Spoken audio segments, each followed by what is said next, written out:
जय हिंद दोस्तों, मैं कुणाल आपका स्वागत करता हूं। ये हमारे इकोनॉमिक्स के सीरीज का 22वां लेक्चर है और आज का टॉपिक है राष्ट्रीय आय, जिसे इंग्लिश में नेशनल इनकम कहते हैं। ये हमारा पहला भाग होगा नेशनल इनकम का। तो आइए समझते हैं कि नेशनल इनकम होता क्या है। राष्ट्रीय आय में एक शब्द है आय। आय को थोड़ा सा समझते हैं। कोई भी सैलरी क्लास होता है, एक उसकी निश्चित आय होती है।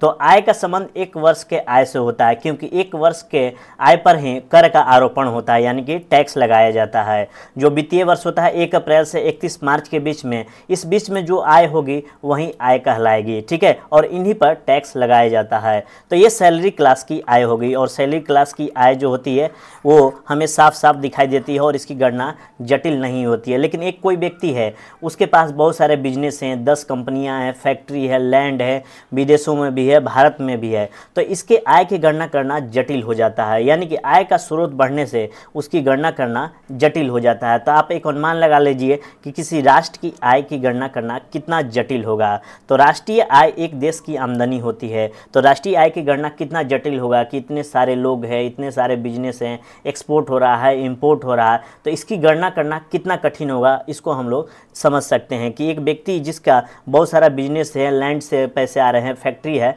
उसकी आय की गणना करना जटिल हो जाता है। उसके लिए वो व्यक्ति अकाउंटेंट रखता है, सीए रखता है। तो एक देश की आय की गणना करना कितना जटिल होगा, उसको हम लोग आज इस लेक्चर में देखेंगे।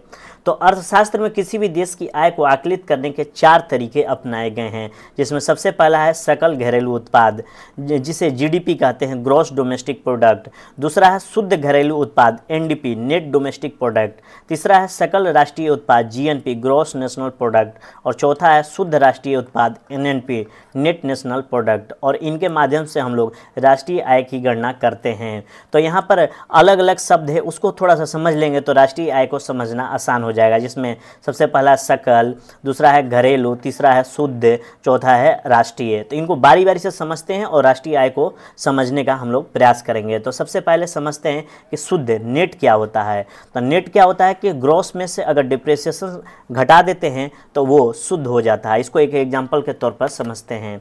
कोई एक व्यक्ति है 10 लाख रुपए में एक टैक्सी खरीदता है। वो व्यक्ति 10 लाख रुपए में टैक्सी खरीदता है और एक साल के बाद 8 लाख रुपए में वो टैक्सी को बेच देता है। एक साल के बाद 8 लाख रुपए में वो टैक्सी को बेच देता है। एक वर्ष बाद टैक्सी की कीमत 2 लाख रुपए यहाँ पर हम लोग देख रहे हैं कि कम हो गई। लेकिन वह व्यक्ति एक साल में 3 लाख रुपए की कमाई करता है। वो व्यक्ति कितना करता है? एक साल में 3 लाख रुपए की कमाई करता है। तो उसका टोटल ग्रॉस कितना हो जाएगा? 8 लाख प्लस 3 लाख कितना हो जाएगा? 11 लाख रुपए। समझ रहे हैं ना? तो नेट कितना होगा? तो नेट निकालने के लिए क्या होगा कि टोटल कितना होगा? 11 लाख, ठीक है। और मूल्यह्रास कितने हो गया? 2 लाख रुपए का। देख रहे हैं 2 लाख रुपए यहाँ पर कम हो गया टैक्सी का मूल्य। तो यहाँ पर कितना हो जाएगा टोटल? हम लोग अगर काट के देखेंगे तो 8 प्लस 3 कितना हो गया था? 11 लाख रुपए। और टैक्सी की कीमत कितनी थी? 10 लाख रुपए। तो यहाँ पर नेट कितना हो जाएगा? 1 लाख रुपया, ठीक है। तो यहाँ पर नेट कितना हो जाएगा? 1 लाख रुपया। तो टोटल ग्रॉस में से 11 में से अगर बात करते हैं तो 10 को घटाते हैं, ठीक है। 10 को घटाएंगे तो कितना निकल जाएगा? नेट 1 लाख रुपए। 1 लाख रुपए का उसने कमाई किया है। तो सकल में से मूल्यह्रास घटा देंगे तो शुद्ध निकल जाता है। यहाँ पर हम इस चीज़ को ध्यान रखेंगे, ठीक है। और भी हम लोग देखते हैं कि मान लीजिए कि कोई एक वर्ष पहले किसी ने इंश्योरेंस कराया बाइक का, और उस बाइक का मूल्य रहता है 85,000 रुपये, ठीक है। लेकिन एक साल के बाद अब फिर से वो इंश्योरेंस को इशू कराने जाएगा तो उस बाइक की कीमत घटकर 75,000 रुपये हो जाएगी और इस पर इंश्योरेंस होगा। तो देख रहे हैं मूल्यह्रास 10,000 रुपये का हो रहा है। तो इस तरह से मूल्यह्रास हम लोग निकालते चले जाएंगे, ठीक है। तो अगर हम बात करें तो ये सारा का सारा किससे निकलता है? नेट से निकलता है। तो ग्रॉस में से मूल्यह्रास को घटा देंगे तो नेट निकल जाएगा। ये आगे चलकर और भी हम लोग पढ़ेंगे। तो यहाँ पर नेट कितना, शुद्ध कमाई कितना किया एक टैक्सी वाले ने? 1 लाख रुपए का, ठीक है। आगे चलकर और भी हम लोग देखेंगे। उसके बाद हम लोग देखते हैं आगे। अब समझते हैं कि घरेलू क्या होता है और राष्ट्रीय आय क्या होता है। इसको समझने का प्रयास करते हैं।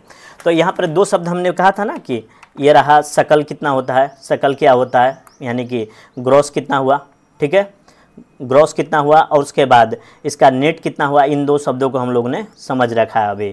अब हम लोग देखेंगे कि घरेलू क्या होता है और राष्ट्रीय आय क्या होता है। इसको समझते हैं एक बार।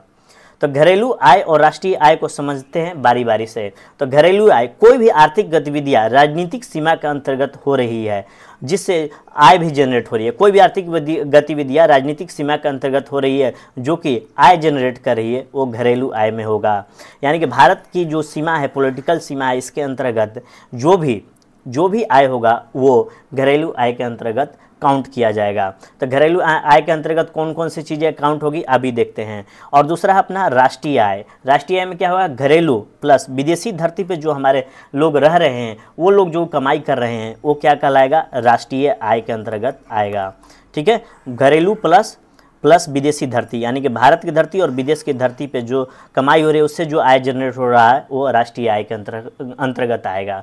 तो घरेलू आय क्या हुआ, कोई भी आर्थिक गतिविधियां राजनीतिक सीमा के अंतर्गत हो रही हो जिसे आय जनरेट हो रहा है वो घरेलू आय कहलाएगा। और राष्ट्रीय आय कहलाएगा घरेलू प्लस हमारे जो भारतीय हैं विदेशी धरती पर काम कर रहे हैं और वहाँ से जो आय जनरेट कर रहे हैं वो क्या कहलाएगा, राष्ट्रीय आय कहलाएगा। इसको बारी बारी से समझते हैं। मान लिया कि एक एम्बेसी है, दूतावास है, और दूतावास मान लिया जापान का है, किसी दूसरे देश का है, लेकिन भारत के क्षेत्र में रहने के बावजूद भारत के अधिकार क्षेत्र में यह एम्बेसी नहीं आता है। अगर इसमें काम करने वाला कर्मचारी भारतीय है जो कि जापानी सरकार इसको वेतन देगी, तो ये इनका जो वेतन होगा घरेलू में ना जोड़कर किस में जोड़ा जाएगा, राष्ट्रीय आय में जोड़ा जाएगा। यानी कि एम्बेसी में भारतीय अगर काम कर रहे हैं और जो विदेशी है वो उनको पैसे दे रहा है, सैलरी दे रहा है, तो उनकी जो भारतीय जो आय जनरेट कर रहे हैं वो राष्ट्रीय आय में कैलकुलेट होगी। ठीक है, और मान के चलते हैं एक और एग्जांपल लेते हैं कि एसबीआई का ब्रांच अगर इंग्लैंड में है, एसबीआई का ब्रांच कहाँ पर है, इंग्लैंड में है, तब भी जो आय जनरेट किया जाएगा वो राष्ट्रीय आय के अंतर्गत काउंट किया जाएगा। फिर वही चीज़ ले लेते हैं कि भारतीय क्षेत्र में जो कंपनी के द्वारा की गई कमाई, और जो भारतीय क्षेत्र में मान लिया कि कोई एनआरआई है, ठीक है, लेकिन वो विदेशों में रह रहा है, लेकिन उसकी कंपनी भारत के क्षेत्र में है और कमाई कर रहा है, तो डोमेस्टिक के अंतर्गत काउंट किया जाएगा। विदेशी बैंक जो भारत में है उनके द्वारा की गई कमाई वो किस में जोड़ी जाएगी, डोमेस्टिक जीडीपी में, डोमेस्टिक आय में जोड़ी जाएगी। तो ये डोमेस्टिक आय और नेशनल आय में अंतर हुआ। यानी कि कुल मिलाकर कहेंगे कि घरेलू आय और राष्ट्रीय आय में जो अंतर जो होता है वो क्षेत्राधिकार, टेरिटरी पैमाना होता है। यानी कि यहाँ देख रहे हैं एसबीआई का ब्रांच इंग्लैंड में है, इंग्लैंड में होने के कारण ये राष्ट्रीय आय में जुड़ जाएगा क्योंकि इंग्लैंड का यहाँ पर अधिकार है। ठीक है, एम्बेसी भारत में भले ही है, लेकिन जो एम्बेसी होता है ये किसकी पिक्यूलियर, अनोखी किस्म की विशेषता होती है कि जहाँ भी अगर भारत में किसी देश की एम्बेसी है, भारत के क्षेत्र में रहने के बावजूद भी भारत के अधिकार क्षेत्र में नहीं आएगा। ठीक है, ये एम्बेसी, इस चीज़ को थोड़ा सा ध्यान रखिएगा। ठीक है, उसके बाद विदेशी बैंक अगर भारत में है तो घरेलू में जोड़ा जाएगा। तो कुल मिलाकर यहाँ कहा जा रहा है कि घरेलू आय और राष्ट्रीय आय में इतना ही अंतर है कि घरेलू आय और राष्ट्रीय आय की तुलना क्षेत्राधिकार के पैमाने से तय होगा। यानी कि टेरिटरी कहाँ पर है और वह आय वहाँ जनरेट हो रहा है, तो उसके अनुसार घरेलू और राष्ट्रीय में जोड़ दिया जाएगा। और सारी चीज़ें हैं, आप ध्यान रखिएगा, क्षेत्राधिकार को दिमाग में रखिएगा। फिर इसके बाद हम लोग समझते हैं कि जीडीपी क्या होता है, सकल घरेलू उत्पाद क्या होता है, इसको समझते हैं। सकल घरेलू उत्पाद, ग्रॉस डोमेस्टिक प्रोडक्ट, ग्रॉस को हम लोग टोटल के नाम से जानते हैं, टोटल। उसके बाद डोमेस्टिक, इन आवर टेरिटरी, अपने क्षेत्र में जो उत्पादन हो रहा है, और प्रोडक्ट आप समझ ही रहे हैं। तो सकल घरेलू उत्पाद क्या हो गया, किसी भी अर्थव्यवस्था में उत्पादित समस्त वस्तु एवं सेवाओं का उत्पादन। हम जानते हैं कि सामान्यतः अर्थव्यवस्था के 3 प्रमुख क्षेत्र होते हैं, कृषि, उद्योग और सेवा क्षेत्र। यानी कि जो वस्तुएं जो उत्पादित होती है कृषि में उत्पादित होती है और उद्योग में उत्पादित होती है। कृषि में सब्जी से लेकर मोटे अनाज तक, गेहूं चावल, और उद्योग में सुई से लेकर रॉकेट तक, ये सारी चीज़ें वस्तुओं में शामिल होती है। और सेवा क्षेत्र में डॉक्टर हो गए, शिक्षक हो गए, सीए हो गया, ये सारा क्या कर रहा है, अपना सेवा बेच रहा है, तो ये सेवा क्षेत्र शामिल हो रहा है। तो यानी किसी भी अर्थव्यवस्था में उत्पादित समस्त वस्तुओं एवं सेवाओं का योग होता है सकल घरेलू उत्पाद। ठीक है, इसको एक एग्जाम्पल के तौर पे लेते हैं, सरल एग्जाम्पल के तौर पर, कि एक वर्ष में एक देश में सकल घरेलू उत्पाद को थोड़ा सा और भी सकल घरेलू उत्पाद को और भी थोड़ा सा कायदे से समझे तो किसी भी अर्थव्यवस्था में उत्पादित समस्त वस्तुओं एवं सेवाओं का योग सकल घरेलू उत्पाद होता है। इसको एक साधारण एग्जाम्पल से समझते हैं कि किसी देश में मात्र 2 वस्तुओं का उत्पादन हो रहा है, गेहूं और चावल का। एक वर्ष में 1000 केजी गेहूं का उत्पादन हुआ, 1000 केजी चावल का उत्पादन हुआ।